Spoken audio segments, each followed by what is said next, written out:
வணக்கம். இன்று புலால் மறுத்தல் அதிகாரத்தின் 9வது குறளை நாம் பார்க்கலாம்.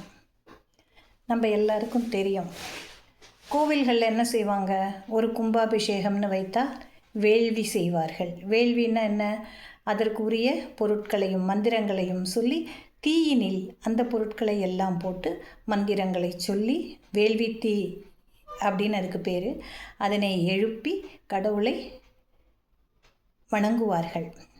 அவை எல்லாம் ஆகுதி என்று சொல்லுவார்கள். அதே மாதிரி வீட்லேயும் நம்ம என்ன பண்ணுவோம், சில காரியங்களை செய்வோம் இல்லையா? அப்போ என்ன செய்வோம், வேள்வி போலவே சின்ன சின்னதாக வச்சு நம்ம அதில் கணபதி ஹோமம் அப்படின்னு சொல்லுவோம், மிருத்யுஞ்சய ஹோமம் அப்படின்னு சொல்லுவோம். வீட்டில் ஏதாவது ஒரு விசேஷத்துக்கு நம்ம அதெல்லாம் பண்ணுவோம் இல்லையா? கல்யாணத்தில் கூட என்ன பண்ணுறோம், வேள்வி தீ வளர்க்கிறோம். அந்த தீ என்ன, என்றைக்குமே நெருப்பு என்ற சக்தி மிகப்பெரியது.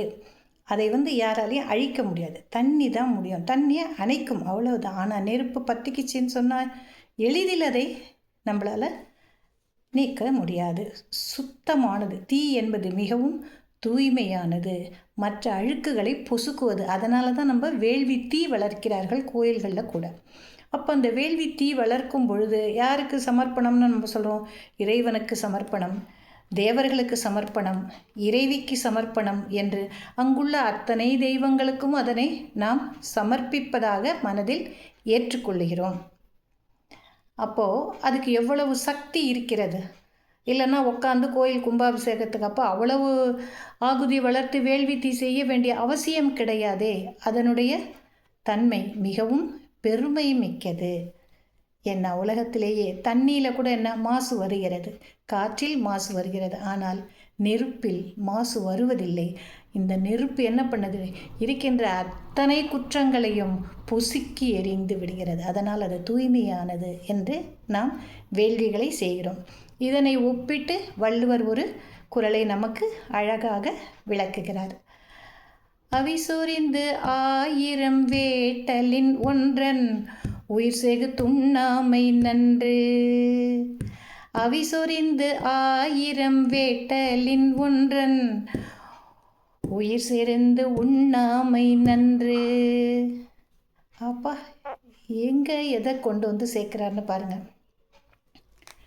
அவிசொரிந்து 1000 வேட்டல், அந்த ஆகுதின்னு சொல்லக்கூடிய வேள்வி தீயில் நாம் பலவிதமான பொருட்களையும் போடுவோம், எல்லாத்தையும் போடுவோம். நெய்யிலேருந்து அதற்குன்னு இருக்கக்கூடிய சமைத்து குச்சிகள்னு சொல்லுவாங்க, அது உணவுப் பொருட்கள், பட்டு வஸ்திரங்கள், இது எல்லாத்தையுமே, உணவு, இனிப்பு வகை எல்லாமே நம்ம கடவுளுக்கு சமர்ப்பிக்கக்கூடிய அத்தனையுமே நாம் அந்த வேள்வி தீயில் இட்டு பொசுக்குகிறோம்.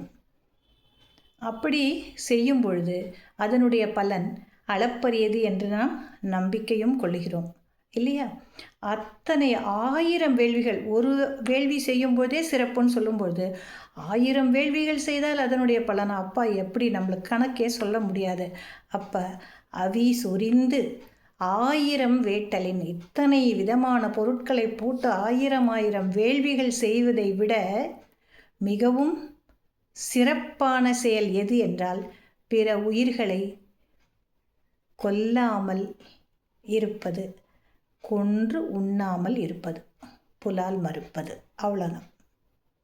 1000 வேள்விகள் செய்து அதன் பலனை பெற்றால் கூட உயிரை கொன்று நாம் சாப்பிடவில்லை, புலாலை நாம் மறுக்கிறோம் என்றால் அதனுடைய சிறப்பு அளப்பரியது என்று வள்ளுவர் நமக்கு கோடிட்டு காட்டுகிறார்.